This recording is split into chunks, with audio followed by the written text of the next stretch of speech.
ऐसा action hero जिसने भारतीय फिल्मी इंडस्ट्री पर लगातार 3 दशक तक राज किया। बॉडी इतनी जबरदस्त कि इंडस्ट्री में आते ही सभी अभिनेताओं की नींद उड़ गई थी।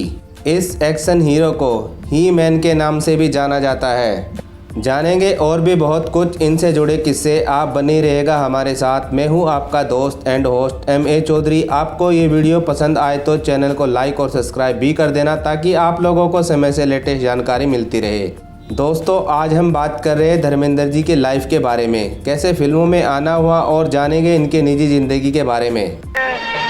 मैं जट यमला पगला दीवाना। धर्मेंद्र जी का जन्म 8 दिसंबर सन 1935 को नरसाली पंजाब में हुआ था। इन्होंने पढ़ाई मैट्रिक तक की और high school Ramgarhia college Phagwara Punjab से की। धर्मेंद्र जी के पिता स्कूल के अध्यापक थे और उसी स्कूल में धर्मेंद्र जी पढ़ा करते थे। इनके पिताजी का नाम केवल किशन देवल था और माता का नाम सतवंत केवल। धर्मेंद्र जी का पढ़ाई में ज़्यादा मन नहीं लगता था, इसलिए वे मैट्रिक तक ही पढ़ाई कर सके। जब वे स्कूल में थे उस समय से ही धर्मेंद्र जी को फिल्म में आने का बड़ा शौक था। वे अपनी माँ को अक्सर कहा करते थे कि माँ, मैं हीरो बनना चाहता हूँ। और फिल्में देखने का इतना शौक था कि जब दिल लगी फिल्म आई थी तो 1949 में इन्होंने उस फिल्म को 40 बार देखा था। क्लास में पहुँचने के बजाय सिनेमा घर में चले जाते थे, फिर अपने पिताजी के द्वारा मार खाया करते थे और अपनी माताजी से कहा करते थे कि मैं स्कूल नहीं जाऊंगा, स्कूल से निकलवा दो, वहाँ पर पिताजी मुझे दूसरे बच्चों से ज़्यादा डांटते हैं, मेरा स्कूल जाने का मन नहीं करता। वे सारी बातें अपनी माताजी को बताया करते थे। उनकी माँ उनकी दोस्त की तरह थी। अपनी माँ से वे अक्सर कहा करते थे, मुझे फिल्मी दुनिया में जाना है, बता दे माँ मैं क्या करूँ। फिल्मों में आने से पहले धर्मेंद्र जी एक रेलवे में क्लर्क की नौकरी करते थे। धर्मेंद्र जी की उस समय तनख्वाह केवल 125 रुपये महीना हुआ करती थी और उसी समय उनकी शादी 19 साल की उम्र में प्रकाश कौर के साथ हो गई थी।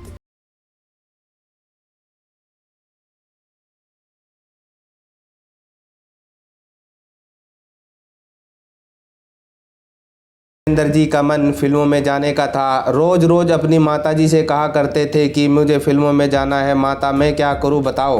रोज रोज तंग आने के बाद उनकी मां ने कहा कि जाओ एप्लीकेशन फॉर्म भर दो। और उसके कुछ समय पश्चात अखबार में खबर आई कि विमल रॉय और गुरु दत्त जी फिल्म फेयर हंट के लिए ऑडिशन कर रहे हैं, नए टैलेंट के लिए। इसके बाद उन्होंने अपनी फ़ोटो खिंचवाई और फिल्म फेयर हंट के लिए उन्होंने सबमिट करा दी और किस्मत ने उनका ऐसा साथ दिया कि फिल्म फेयर हंट के लिए वे सेलेक्ट हो गए। सेलेक्ट होने के बाद वे पंजाब से मुंबई शिफ्ट हो गए। फिल्म फेयर के दौरान अर्जुन हिगोरानी को धर्मेंद्र जी पसंद आ गए और जब अर्जुन हिगोरानी ने अपनी फिल्म बनाई 1960 में, फिल्म का नाम था दिल भी तेरा हम भी तेरे।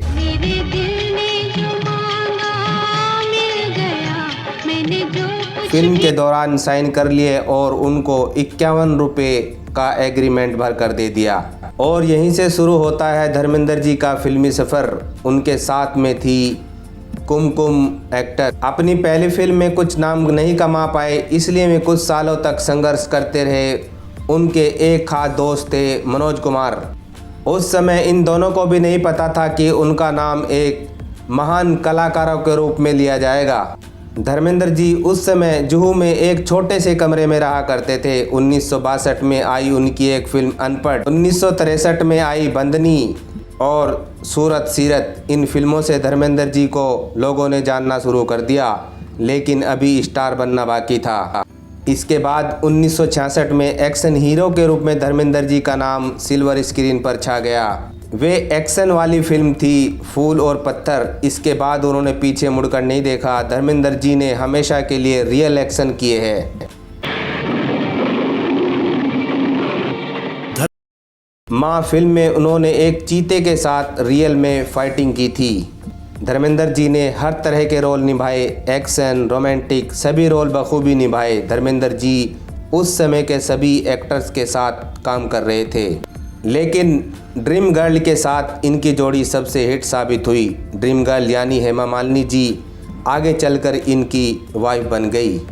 दोनों की बहुत से फिल्में आई। वैसे तो धर्म जी की शादी प्रकाश कौर के साथ 19 साल की उम्र में हो गई थी और बच्चे भी थे, लेकिन धर्मेंद्र जी जब इंडस्ट्री में आए तो उन्होंने मन बना लिया था कि उन्हें हेमा मालिनी जी के साथ शादी करनी है, और हुआ भी कुछ ऐसा ही, शादी भी हो गई।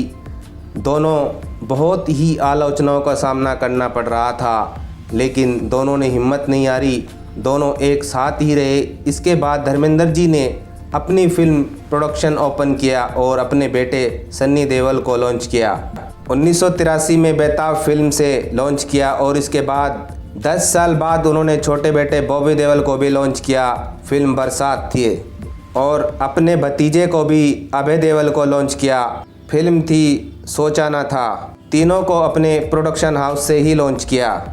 इसके बाद सन 2000 में वे नेता भी बन गए, बीकानेर से जीत कर आए मेंबर ऑफ पार्लियामेंट। लेकिन एक बात बड़ी सोचनीय है, आज तक धर्मेंद्र जी को फिल्म इंडस्ट्री से कोई भी अवार्ड नहीं मिला, लेकिन सन 2012 में उन्हें भारत सरकार ने पद्म भूषण पुरस्कार से नवाजा।